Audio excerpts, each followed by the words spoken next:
Hey everyone, it is late at night and I am Norman. I recently borrowed some watches from a good friend of mine and I've done first impressions videos on those. Tonight we're going to do the first full review of one of the watches that I borrowed from him. Which watch are we looking at tonight? The absolutely brilliant Tudor. This is an amazing looking vintage piece. It does have an issue with the crown though. And this piece most likely is going to become a part of my permanent collection. So let's take a close look at it.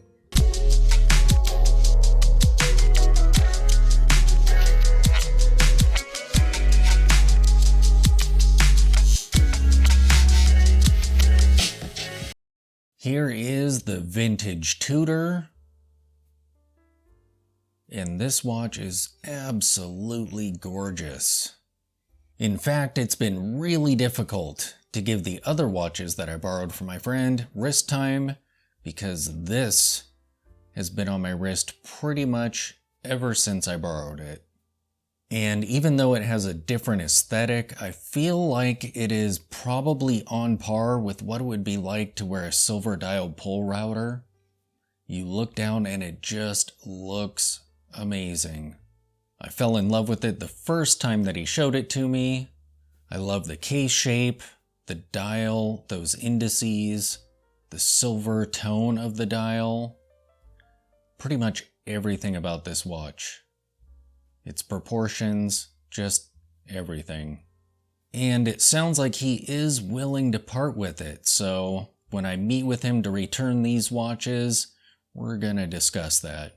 And if I do acquire it, I'm going to be sending it off to have this screw down crown fixed. I got one quote for around $200 from a watch repair shop that says they would be willing to tackle it. I sent them photos of it as well as the model number of this watch, which I believe is a 7965. It is on this textured leather strap. It's nice and thin and pliable. And looks great on this watch.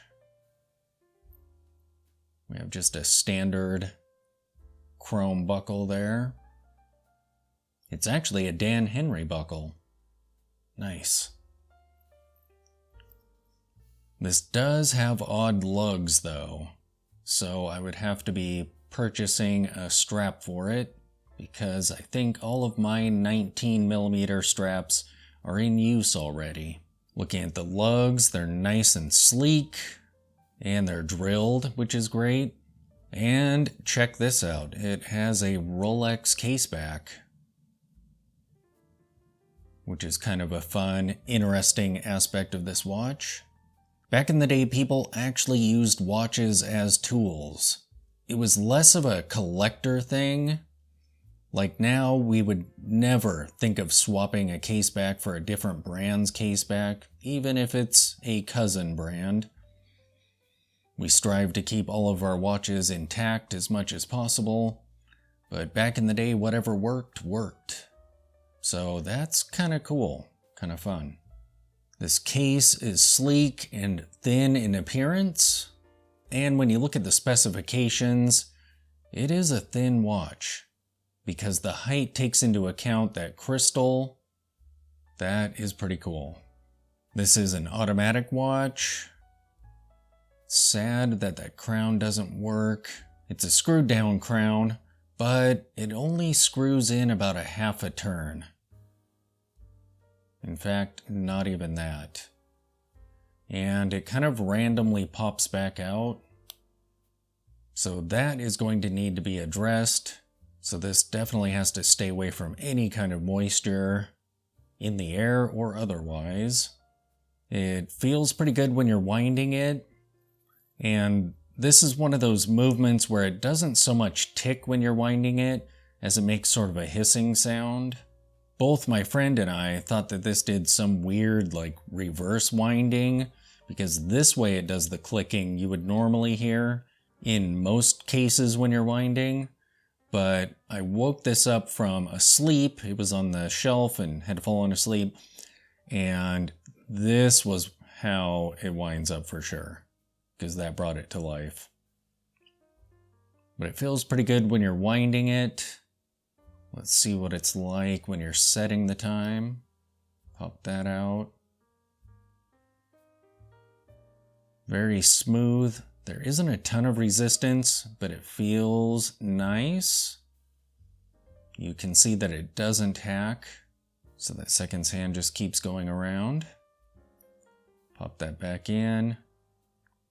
Very cool. And looking at this crystal, that is just gorgeous. There are some hairline scratches on it, so I'm going to use Polywatch and get those taken care of. I haven't done that just yet. Then it's going to look even better than it does right now. And look at that dial. I like how subtle Tudor's branding is and the text in general on here. Down at the bottom we have rotor self-winding, and at the top we have Tudor oyster prints. The hands on this watch are gorgeous and in great shape. Yeah, those are nice. And the applied indices are nice and polished and really catch the light. And the sunburst to that dial just looks amazing. This is an absolutely gorgeous watch. And the movement inside it, I put it on the time grapher and it is getting up to 3 seconds slow per day. But when I first put it on, it was at dead zero and remained between 0 and 1 for quite a while. Then every now and then it would go up to 2 or 3, but that is phenomenal. The amplitude is around 300. The beat error is really low. It is just an extremely healthy looking movement in here. As for the specifications on this watch, the case size is 35 millimeters. The case height is 10 millimeters, and that includes the crystal.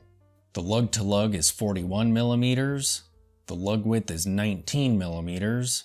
The crystal is acrylic, of course, because this is vintage. And the movement inside it is some kind of automatic caliber. I'm not sure exactly what it is yet. Alright, so let me take off my little Movado Museum. Sadly, I had to take it off of the lizard strap that I love so much on this watch because I just couldn't get the size dialed in. No matter what buckle I put on there, it was always too tight or too loose. So this is a small size Nomos strap that I had purchased a while ago, and it fits perfectly. Such a great little watch. Let me take this off and we'll see what the Tudor looks like when you're wearing it. Here is the Tudor on my 7-inch wrist, and the width of my wrist is about 52 to 55 millimeters, depending on how I'm holding my arm, just for context. Oh, look at how gorgeous that watch is. It looks absolutely brilliant.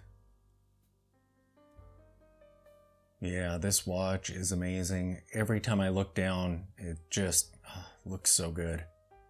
I love what different angles do as you're looking through that boxed crystal at the silver dial. It kind of changes the brightness and hues of it. Some angles it's kind of a warm silver, others it's more of a cool silver. This is an absolutely brilliant watch. On this strap and buckle combination, it fits me a little bit weird. It's kind of in between. I'll have to see if I can micro adjust it by swapping out that buckle. Really get it dialed in. But absolutely amazing looking watch. There you have it. Such a brilliant vintage Tudor. Oh, it's just absolutely gorgeous on the wrist. And I can't believe the health of that movement. Like I mentioned, I've found a watchmaker who said they'll work on that crown, get that tube and the crown potentially itself replaced for about a couple $100, which is pretty reasonable. And they said they would test the water resistance on it. I told them it was a vintage watch, but very interesting. I mean, if they think it's safe to do so, that would be pretty cool to have a vintage watch with a screwed down crown that actually has some water resistance to it. Thanks for watching.